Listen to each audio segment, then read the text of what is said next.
Hello everyone, आप सभी का बहुत बहुत स्वागत है लर्निफाई आईक्यू के यूट्यूब चैनल पर।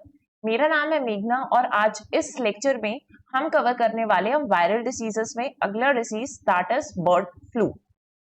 Bird flu which is also referred to as avian influenza. तो इसके बारे में जितनी भी इंपॉर्टेंट चीजें हैं वो हम इस सेशन में कवर करने वाले हैं। तो चलिए स्टार्ट करते हैं। सबसे पहले ये समझना जरूरी है कि बर्ड फ्लू एक वायरल डिसीज है।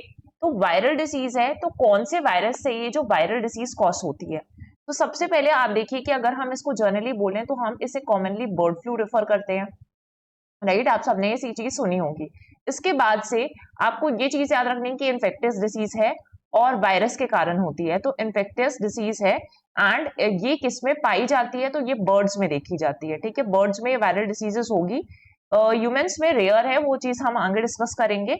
और किससे कॉज हो रही है तो ये भी आपके लिए इंपॉर्टेंट है कि it is caused by avian influenza type A viruses. तो आपको ये याद रखना है कि इसका नाम क्या है, avian influenza type A viruses हैं। और अगर हम वर्ल्ड वाइड देखें तो ये जो वायरसेस है वो नेचुरली वाइल्ड बर्ड्स में पाए जाते हैं। ठीक है, world wide they are most commonly find in wild birds. इसके बाद अगर आप देखेंगे तो इसके वजह से माइल्ड से सीवियर इलनेस हो सकती है बर्ड्स में। और इतनी ज्यादा अगर ये खराब हो जाती है, सीवियर कंडीशन में चला जाता है, तो it can lead to sudden deaths of birds, right. तो यहाँ पर अगर आप देखें सबसे ज्यादा कहाँ पर देखने को मिलता है, डोमेस्टिक जो पोल्ट्रीज हैं उसमें देखने के लिए मिलता है। डोमेस्टिक पोल्ट्री में ज्यादातर देखने के लिए मिलता है, लाइक चिकन्स हो गए जो सबसे ज्यादा वनरेबल होते हैं इसमें। तो सबसे पहले आपको ये चीज याद रखना है कि एवियन इन्फ्लुएंजा ए, H5N1 और H5V1 bird flu is highly pathogenic virus, highly pathogenic है जो प्राइमरली अमंग बर्ड्स देखा जाता है, but it can also infect mammals, mammals को भी ये कहीं ना कहीं इन्फेक्ट कर सकता है, राइट। तो अगर हम बर्ड्स के बारे में बात करें तो बर्ड्स में देखना है कि किस तरीके के साइंस दिखाई देते हैं जब उन्हें एवियन इन्फ्लुएंजा से वो इफेक्टेड होते हैं, राइट। सबसे पहले क्या क्या सिम्टम्स दिखेंगे, तो lack of energy and appetite, है ना, एनर्जी नहीं है, भूख कम लग रही है इनको। इसके बाद से combs and wattles of chicken turn purplish, ये पर्पल कलर के हो जाएंगे। एंड यहाँ पे नोज और इनकी नोज से डिस्चार्ज होने लगेगा कफिंग एंड स्नीजिंग। जिस तरीके से इन्फ्लुएंजा होता है ना वायरसेस ह्यूमंस में भी, तो उस तरीके की कफिंग एंड स्नीजिंग वाली सिम्टम्स तो सेम है। यहाँ पे जो इनका हेड रीजन है प्लस इनका जो ये लेग वाला रीजन है, इसमें स्वेलिंग आ जाती है और डायरिया की प्रॉब्लम भी होती है। तो ये सारे साइंस हैं कि एक बर्ड जो है वो एवियन इन्फ्लुएंजा से इन्फेक्टेड है। अब एक बर्ड जो आपका बर्ड फ्लू है या एवियन इन्फ्लुएंजा है वो एक बर्ड से दूसरे बर्ड में कैसे इन्फेक्ट होगा, तो वैसे मोस्ट कॉमनली जितनी भी वायरल डिसीजेस हम पढ़ते हैं कि किस तरीके से स्प्रेड हो रहा है, वैसा इसमें है। अगर आप नसल एंड रेस्पिरेटरी सिक्रेशन के यहाँ पर एक बर्ड जो है वो दूसरे बर्ड के यहाँ पर डायरेक्ट कांटेक्ट में आती है तो नसल एंड रेस्पिरेटरी सिक्रेशंस होते हैं, इससे इन्फेक्ट होता है। अगर आप डायरेक्ट कांटेक्ट में आ रहे हो, कुछ इन्फेक्टेड ऐसे फेकस है, इसमें हो जाएगा। अब इसी सेम पानी को पी रहे हैं और यहाँ पर ये जो पानी था वो कंटेमिनेटेड था, मतलब एक बर्ड जो इससे इन्फेक्टेड है उसने इस सेम पानी को पिया है, दूसरी बर्ड आकर भी इस सेम पानी को पी लेती है, या जो इनका फीड है उसी सेम फीड को ये खा लेती है, तो दूसरी बर्ड भी उससे इन्फेक्ट हो जाएगी। इस तरीके से होता है। कुछ कंटेमिनेटेड इक्विपमेंट्स जैसे पोल्ट्री फार्म्स वगैरह हैं, वहां पर बहुत सारे इक्विपमेंट्स यूज हो रहे हैं, तो उनके थ्रू भी फैल जाता है। जो इक्विपमेंट्स में ऑलरेडी जर्म्स होंगे, वायरसेस होंगे, तो उनके थ्रू भी फैल जाएगा। प्लस जो ह्यूमंस प्रेजेंट है पोल्ट्री फार्म्स में, अब वो एक बर्ड की देख रेख कर रहे हैं और इसमें यहाँ पर इसको एवियन इन्फ्लुएंजा हो गया था, तो वो ही ह्यूमन क्या करते हैं कि दूसरे बर्ड के पास जाएंगे तो वो वायरसेस यहाँ पर भी इसमें भी स्प्रेड होंगे। तो इस तरीके से कॉन्टैक्ट विद कंटेमिनेटेड इक्विपमेंट्स या कॉन्टैक्ट विद कंटेमिनेटेड ह्यूमंस, तो इनसे भी दूसरे बर्ड्स में भी क्या हो जाता है, बर्ड फ्लू स्प्रेड होता है, राइट। अब देखिए कि कंट्रीज या रीजन्स कौन कौन से इन्फेक्टेड है, कौन सा ऐसा रीजन है सबसे पहले जहां पर बर्ड फ्लू का केस डिटेक्ट किया गया था। तो H5N1 जो वायरस है, बर्ड फ्लू है, वो कहां से ओरिजिनेट हुआ है, तो ये चाइना से ओरिजिनेट हुआ है, राइट। यहाँ पर आप देखेंगे चाइना से ओरिजिनेट होता है। कब ओरिजिनेट हुआ था, 1996 में ओरिजिनेट हुआ था, और उसके बाद से ये काफी तेजी से रैपिडली इवॉल्व करता है। लाइक आप देखेंगे कोविड के अलग अलग स्ट्रेन्स आते हैं, तो कोविड भी इवॉल्व करके आया, हाईली पैथोजेनिक स्ट्रेन है।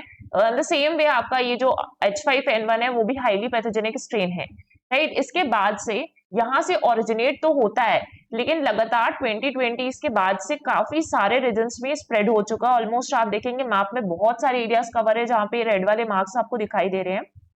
तो सारे जो रेड वाले डॉटेड रीजन्स हैं आपके, यहाँ पर आप देख सकते हैं। पहले तो आप देख लीजिए यूरोपियन रीजन किस तरीके से इन्फेक्टेड है, फिर अफ्रीका में भी आपको दिखेगा, इवन मिडिल ईस्ट के एरियाज में भी आपको दिखाई दे रहा है। नॉर्थ अमेरिका में जाएंगे तो नॉर्थ अमेरिका के भी रीजन्स काफी ज्यादा इन्फेक्टेड है इससे। फिर साउथ अमेरिका में हालांकि मार्क नहीं है, बट साउथ अमेरिका के रीजन्स भी इससे इम्पैक्टेड हैं ही यहाँ पर। और इवन जो आपका मेनलैंड अंटार्कटिका वाला रीजन है, इसमें भी इन्फेक्शन दिखाई देता है। ऑस्ट्रेलिया के इस रीजन में भी आप देख पा रहे हैं, साउथ ईस्ट एशिया भी देख पा रहे हैं, और इंडिया के रीजन्स तो देख पा रहे हैं कि इंडिया में भी काफी ज्यादा इन्फेक्शन है। इवन सदर्न पार्ट में है, ईस्टर्न पार्ट में है ना, और यहाँ पर आपको वेस्ट साइड में भी दिख रहा है, नॉर्थ वेस्टर्न साइड में। तो सारा रीजन ही हम ऑलमोस्ट बोल सकते हैं कि इससे इन्फेक्ट हो जाता है। बर्ड फ्लू के केसेस बहुत ज्यादा था भी अभी। तो इंडिया ने पहला H5N1 आउटब्रेक कब एक्सपीरियंस किया? स्टेट ऑफ महाराष्ट्र और गुजरात में ये चीज देखने के लिए मिलती है 2015 में, राइट। 2015 में पहला जो आउटब्रेक थे वो स्टेट ऑफ महाराष्ट्र और गुजरात में देखने के लिए मिला था। और ऑलमोस्ट आप देखेंगे इंडिया के काफी सारे रीजन्स जो हैं इससे इफेक्टेड हो जाते हैं जब भी बर्ड फ्लू स्प्रेड होता है।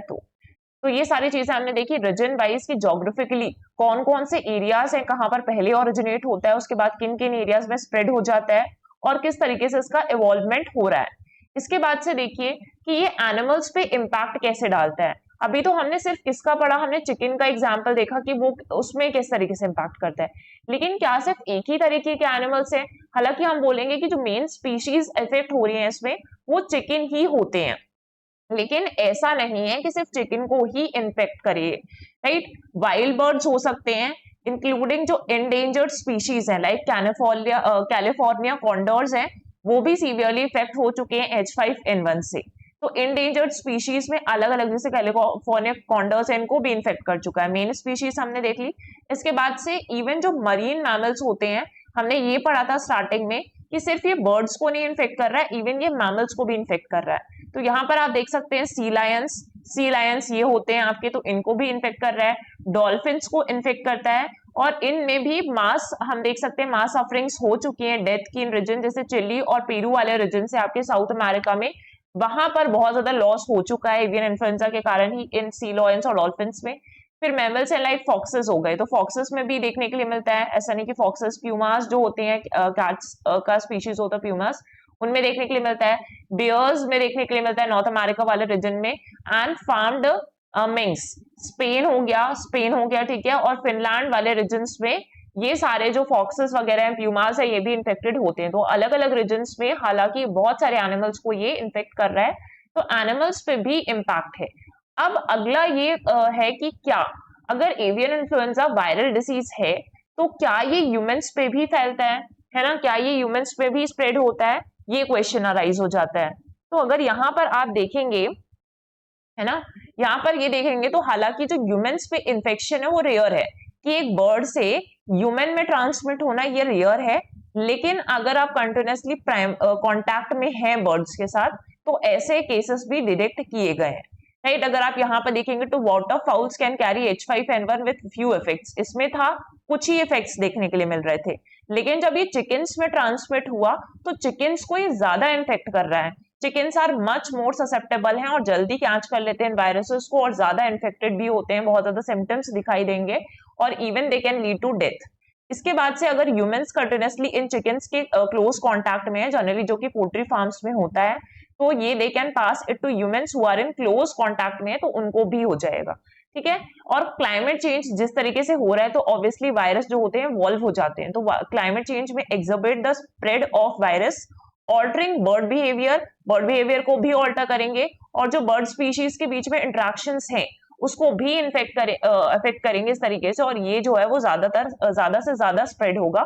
तो ये हमने देख लिया कि किस तरीके से ब्लड फ्लू जो है वो ह्यूमंस को इम्पैक्ट कर रहा है, राइट। अब इसके बाद हमें नेक्स्ट क्या चीज देखनी है कि WHO world health organisation risk assessment करता है इसका, कि किस तरीके से कितना पॉपुलेशन है या फिर कौन से रीजन से ज्यादा इन्फेक्ट हो रहे हैं, क्या रिस्क है इसका, वो चीज WHO ने की और बताया कि वायरस जो है वो इजिली ह्यूमंस को इन्फेक्ट नहीं करता है, कि बहुत ज्यादा ह्यूमन टू ह्यूमन ट्रांसमिशन भी होने लगे, लेकिन sporadic cases continue to occur, mainly जो पोल्ट्री एक्सपोजर पर लिंक्ड होते हैं कि अगर आप पोल्ट्री में एक्सपोज्ड हैं तब आपको ये चीज हो सकती है, ह्यूमंस को ये चीज हो सकती है, राइट, जैसा कि मैंने आपको पहले बताया।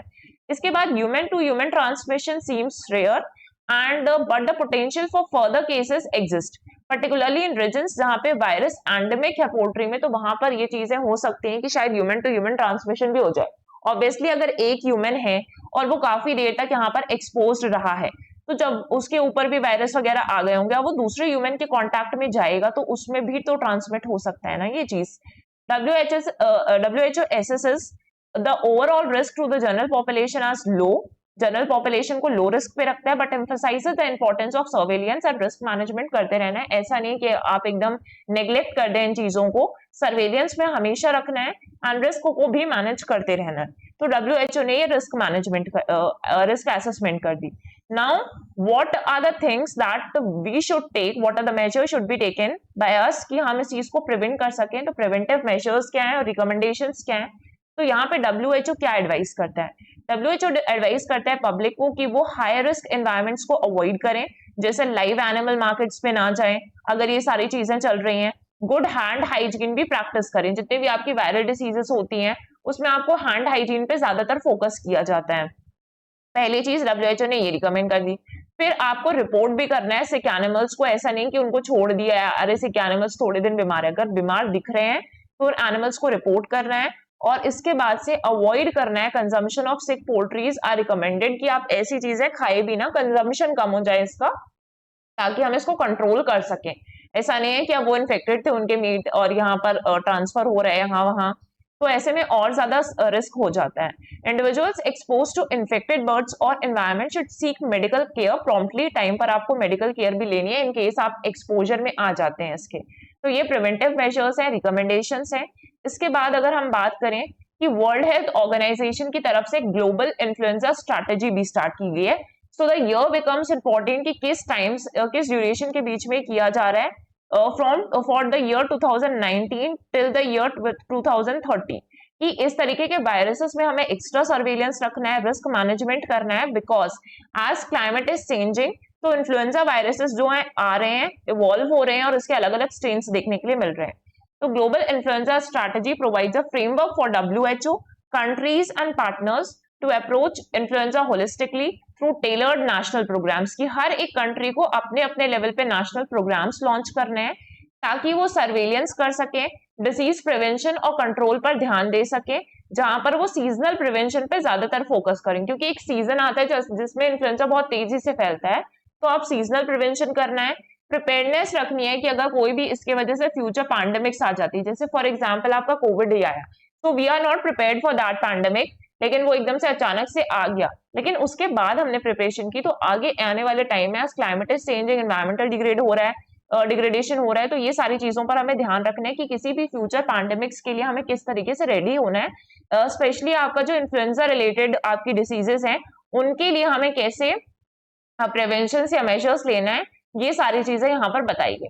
तो सेशन में हमने क्या क्या चीजें देख ली, हमने देख लिया कि एवियन इन्फ्लुएंजा क्या है, किस तरीके से स्प्रेड हो रहा है, कौन से वायरस से हो रहा है, mainly it is infecting birds, but अगर हम देखें किस किस रीजन्स में है और कौन कौन से, सिर्फ चिकन्स को इन्फेक्ट करता है नहीं, बाकी बर्ड्स को भी इन्फेक्ट करते हैं, तो अलग अलग रीजन्स में हमने देखा किस तरीके से अलग अलग एनिमल्स को ये इन्फेक्ट करता है, क्या ये ह्यूमंस में फैलता है, how bird flu spreads to humans, ये सारी चीजें हमने कवर की। इसके बाद से WHO ने क्या रिस्क असेसमेंट किया और मेजर्स क्या लेने चाहिए, रिकमेंडेशंस क्या हैं WHO की तरफ से, और इसके लिए जो ग्लोबल इन्फ्लुएंजा स्ट्रैटेजी है उसके बारे में भी हमने चीजें कवर की। जो भी आपके इन्फ्लुएंजा रिलेटेड वायरसेस हैं उन सारी चीजों पर ये काम करती है, ये वाला जो प्रोग्राम है ग्लोबल इन्फ्लुएंजा प्रोग्राम, तो ये सारी चीजें कवर की गई। इस सेशन के PDF के लिए आपको डिस्क्रिप्शन में लिंक गिवन है, वहां से आप इसको डाउनलोड कर सकते हैं and you can revise the notes. So आज के सेशन में इतना ही। Thank you everyone.